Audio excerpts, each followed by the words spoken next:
Now, how did you hook up for this project? Was this Doug's idea, or was this the publisher's idea?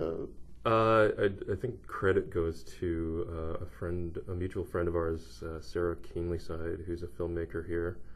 But she's known Doug for years, and she sent him my Bigfoot books about 1.5 years ago, and didn't tell me about it. But I got an email from Doug, and then we had a little phone conversation where he, was very kind and said he liked my books, and from that came, a kernel of an idea of working together. But it was never clear for a while what we were going to do, until one day Doug came up with the series of short stories for children, but not for children at all.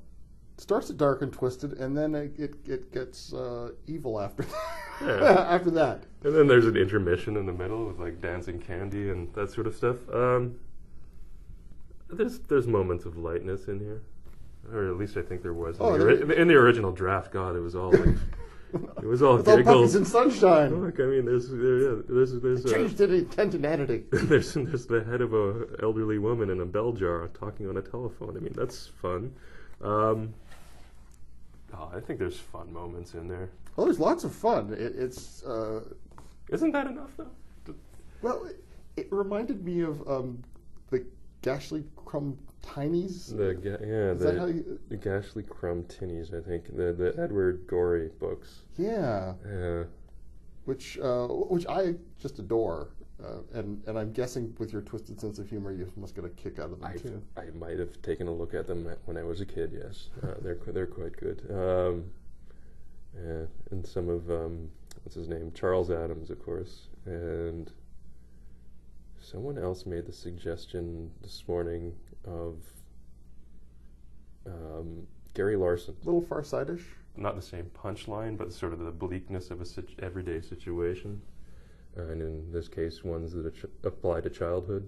How do you go about a collaboration like this? So did he send you the manuscript and said, draw a picture here? Or did you look at it and go, oh, this would be really cool, this would be fun, I'd like to do this image?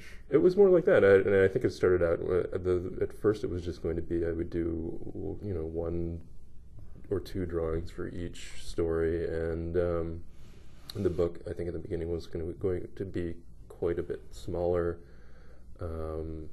Or at least each story would be smaller and maybe more stories, but as we got into it, as he sent over the rough work, it just became so easy, so fluid to not only flesh the story out in the standard visual sense of like, here's a visual representation of what's in the text, but also this sort of tangential storyline that goes on within the drawings that thankfully he really liked and publisher embraced, so we just started just adding bits on as we went along. There are, to say the least, some bizarre characters, from a homicidal juice box to a zombie teacher. I think the Kevin, what is the Kevin, the minivan with, is he the one with extremely low morals? I think it's the juice box that has extremely, no, sorry. We have...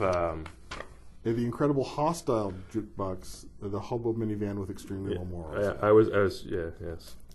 So Kevin the minivan that steals lunch money from kids by enticing them into the back seat and shaking them around enough that their iPods and change falls out, which he then takes to a fence so he can buy discount vodka to put into his engine. Yes, yeah, that old story.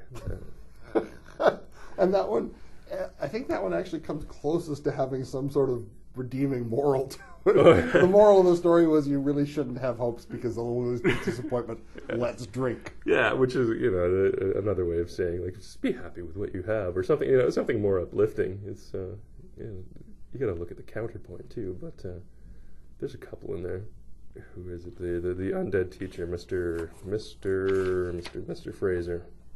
And you actually got to do the backstory for that because there's no mention of how he became a zombie, but you've got a panel at the beginning of the book. Yeah, so that's what I was talking about earlier. It's just like, well, you know, I thought that was a reasonable question. So I sat down one day with a piece of paper, and I'm like, well, how does somebody become an undead substitute teacher? And you know, it was clear to me that, you know, he was once upon a time a really great, thoughtful substitute teacher teaching